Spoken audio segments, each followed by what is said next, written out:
Technical analysis के इस 15th और लास्ट पार्ट में आपका स्वागत है।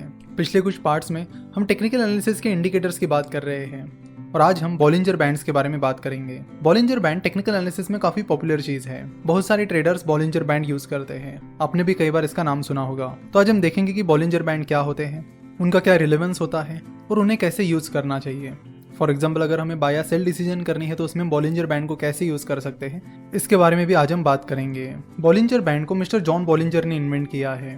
वैसे बॉलिंजर बैंड्स हमें प्राइस और वोलेटिलिटी के बारे में बहुत कुछ बताते हैं। तो बॉलिंजर बैंड में बेसिकली 3 लाइंस होती है, एक सेंट्रल लाइन और उसके ऊपर एक लाइन और उसके नीचे एक लाइन। जो सेंट्रल लाइन होती है वो शेयर प्राइस के पिछले कुछ दिनों की प्राइस का सिंपल मूविंग एवरेज होता है। सिंपल मूविंग एवरेज कैसे निकालते हैं हमने पहले ही देखा है। फॉर एग्जांपल, अगर आपको पिछले 25 दिनों का सिंपल मूविंग एवरेज निकालना है तो आपको पिछले 25 दिनों की जो क्लोजिंग प्राइस है उसकी एडिशन करनी पड़ेगी और उसे 25 दिनों से यानी 25 से डिवाइड करना पड़ेगा। उसके बाद जो लाइन निकल कर आएगी that will be a simple moving average. उसके बाद स्टैंडर्ड डेविएशन कैलकुलेट करके ये ऊपर की और नीचे की 2 लाइन निकाली जाती है। वैसे आपको स्टैंडर्ड डेविएशन और बाकी चीजें कैलकुलेट करने की जरूरत नहीं है, क्योंकि बॉलिंजर बैंड सारे ब्रोकरेज फर्म्स और मनी कंट्रोल जैसी वेबसाइट्स प्रोवाइड करती है।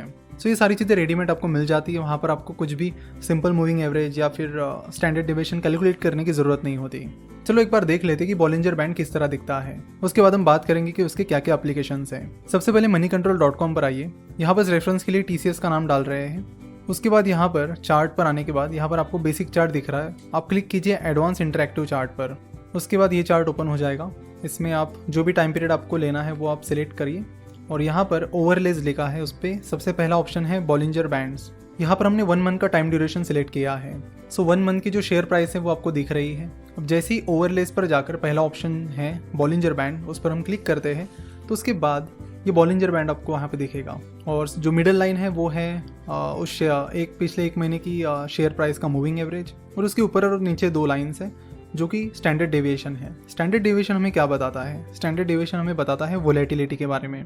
सो आप देख रहे हो कि जो अपर बैंड है और लोअर बैंड है, ये दोनों बैंड्स शुरुआत में यानी यहाँ पर मेन सेंट्रल लाइन से यानी जो सिंपल मूविंग एवरेज लाइन है वहाँ से काफ़ी दूर थे, लेकिन बाद में धीरे धीरे ये क्लोज आने लगे। सो जब ये दोनों बैंड्स सेंट्रल लाइन से यानी सिंपल मूविंग एवरेज की लाइन से ज़्यादा दूर चले जाते हैं तो वो चीज़ हमें बताती है कि मार्केट में ज़्यादा वोलेटिलिटी है। और जब वो पास में आ जाते हैं यानी सेंट्रल लाइन के पास में आ जाते हैं तो वहाँ पे हमें पता चलता है कि वोलेटिलिटी कम है।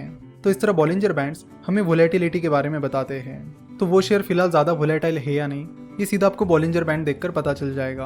अब बात करते हैं एंट्री और एग्जिट पॉइंट्स की। तो जब शेयर प्राइस इस अपर बैंड को या फिर लोअर बैंड को टच करती है तो वहाँ से आपको एंट्री और एग्जिट पॉइंट के बारे में पता चलता है।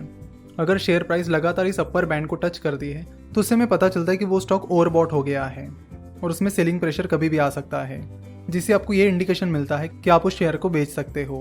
तो ये जो अपर बैंड है उसे आप रेजिस्टेंस की तरह यूज कर सकते हो। अब बात करते हैं लोअर बैंड की। तो अगर शेयर प्राइस लगातार इस लोअर बैंड के आसपास आ रही है और उसे टच कर रही है तो उससे हमें पता चलता है कि उस स्टॉक को बहुत ज़्यादा बेचा गया है, जिससे उस स्टॉक में बाइंग अपॉर्चुनिटीज बन सकती है और वो स्टॉक ऊपर जा सकता है। तो ऐसे टाइम आप उस स्टॉक को बाय कर सकते हो। तो इस तरह बॉलिंजर बैंड्स को आप सपोर्ट और रेजिस्टेंस की तरह यूज कर सकते हो और उनकी मदद से बाइंग सेलिंग डिसीजन ले सकते हो। सो मार्केट में कब एंट्री करनी और एग्जिट करनी है इसकी डिसीजन आप बॉलिंजर बैंड की मदद से ले सकते हो। जनरली ज़्यादातर शेयर प्राइस की एक्शन जो होती है वो इस बैंड्स के बीच ही होती है। तो यहाँ पर टेक्निकल एनालिसिस की सीरीज में हमने कई सारे इंडिकेटर्स के बारे में बात की, जिससे हमें ये पता चला कि बाय डिसीजन कब लेनी है, सेल डिसीजन कब लेनी है, कब हमें शेयर को शॉर्ट सेल करना है, कब उसे खरीदना है, बेचना है, एटसेट्रा। साथ ही हमने स्टॉप लॉस वगैरह की भी काफ़ी सारी बातें की। तो एक बात आपको यहाँ पर ज़रूर बताना चाहेंगे कि ये जितने भी टेक्निकल इंडिकेटर्स हैं ये एक प्रोबेबिलिटी बताते हैं कि ऐसा हो सकता है।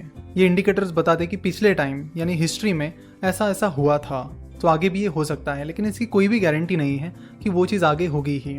सो टेक्निकल एनालिसिस पर आप आंख बंद करके भरोसा नहीं कर सकते और ये चीज़ हम पहले भी कई बार कह चुके हैं। अगर पूरे टेक्निकल एनालिसिस की और ट्रेडर्स की हिस्ट्री देखी जाए तो ट्रेडिंग से ज़्यादा पैसा इन्वेस्टिंग में बनता है और बनता आया है।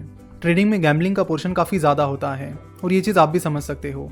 जैसे मिस्टर जॉन बॉलिंजर ने बॉलिंजर बैंड डेवलप किया है, उसी तरह आप भी अपना टेक्निकल इंडिकेटर डेवलप कर सकते हो। इट्स नॉट दैट डिफिकल्ट, लेकिन वो चीज़ हमेशा आगे भी चलेगी ही चलेगी, इसकी कोई गारंटी नहीं होती।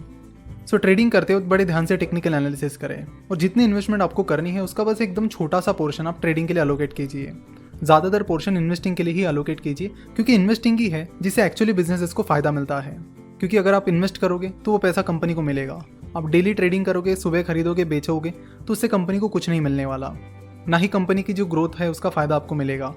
सो इन्वेस्टिंग एक प्रैक्टिकल अप्रोच है, जिसका कॉमन सेंस अप्रोच ये है कि अगर आप किसी कंपनी में इन्वेस्ट करते हो और वो कंपनी अपने बिजनेस में अच्छी खासी ग्रोथ दिखाती है तो उसका फ़ायदा आपको होगा।